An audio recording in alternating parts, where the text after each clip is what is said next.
You know, and the visions of men like Frank and Thief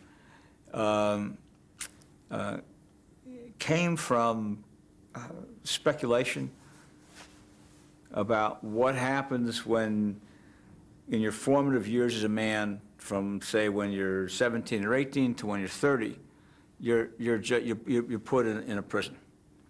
So you never, when you get out, you don't know how to work touch-tone telephones. You don't know how to ask a girl out. You don't know what music, you don't know anything. So it's like you were taken into outer space and brought back. So it's almost like the wild child kind of, you know, subgenre of movies. And where do you get ideas about what you want your life to be like? Because that's what you think about in prison. We read magazines. So I want this house. So what was very important was that collage he had about, here's what, I want this kind of a house when I get out. Then he sees a bed house. No, I don't want this house, I want that house. I'm gonna have this car. I want to have a wife, I want to have a kid, I want my life, you know, I want to pass along my DNA, okay? So he's thinking about these things. And what struck me is that it should be a crude and obtuse vision of life. It should make us, it should feel very mechanical and artificial to us because it was made by somebody who's living on the planet Vega or something. So that was what struck me. I got that idea from being close to people in Folsom Prison in 1979. And I saw how they were living their lives. And there is no philosophical question that is not active parts of conversations of men in prison.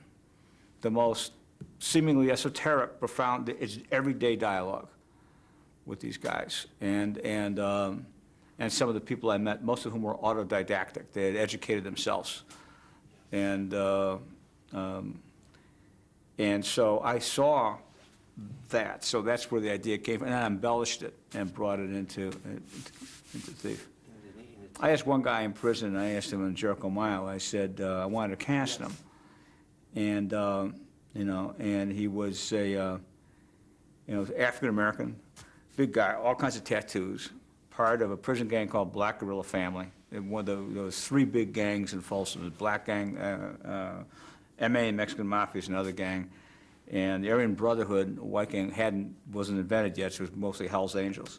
Because Sonny Barger, the head of Hell's Angels, was in Folsom, as was Charlie Manson.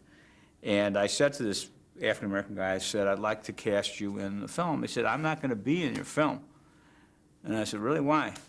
And he said, because if I allowed myself to be in your film, I would be allowing you to appropriate the surplus value of my bad karma.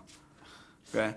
This guy had read Marx and Engels. He knew, he took surplus value as it related to labor and applied it to his bad luck. He became a Buddhist. I mean, he was fabulously well-read, you know, and he was serious. He wasn't just, you know, so that's what you encountered. So that informed some of these characters, whether it was Dillinger or Frank or Neil McCauley, who really existed.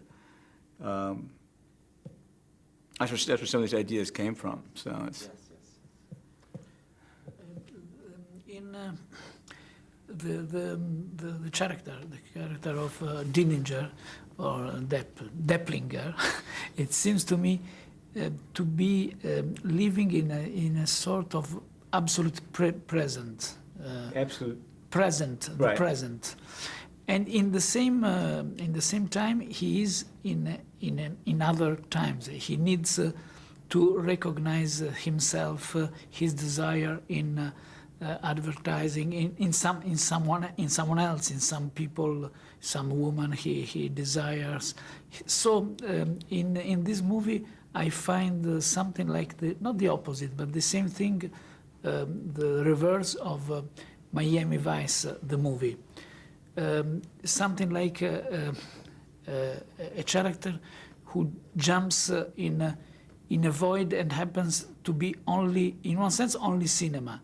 And in the same, exactly the same time, he is a real right. character in one sense. And it seems to me that is the first your first movie where is so classical the impact of the character The is impact of the character and of the story itself. For instance, in Ali, the Muhammad Ali is always seen through some eyes. I don't know if it's TV, if it's the legend, but it's difficult to intercept it's like he was intercepted by some different eyes, not our eyes. Right. And we are confronted with a very dispersed vision. Here, he's really, and in Miami Vice, all the vision is something like, I don't say digital, but it's something like a spectacular life, very ghost-like in one sense. Here is, I feel what Donatello was saying about the phantom, the ghost, but in the same time is the most real, I think, of your characters.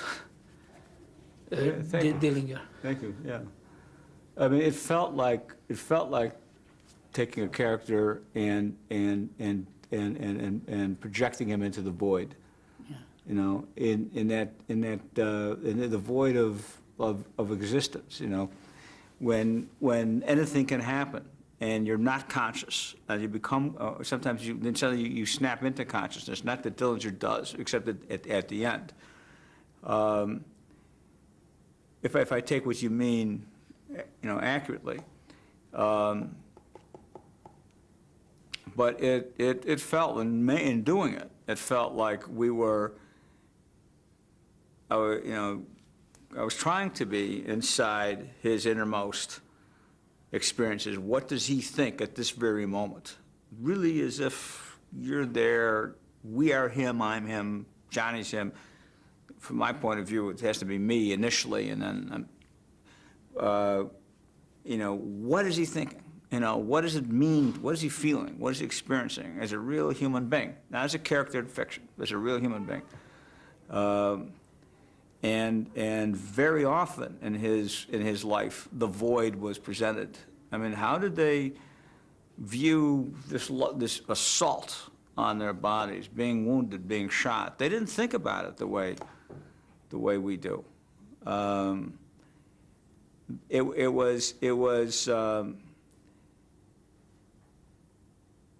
It's almost like cartoon characters. They're shot, they're going to get infected, and they're going to die, or they're not. If they're not, they're going to get better. And if they can manage the pain with some morphine, they do. If they can't, they don't. He had horrendous, I didn't deal with it, plastic surgery at one point, and was in horrible pain for like a week, and then sober. But let me go back to what you were saying about, is that what you meant in terms of leaping off into the void? Yes, no, in one sense, yes.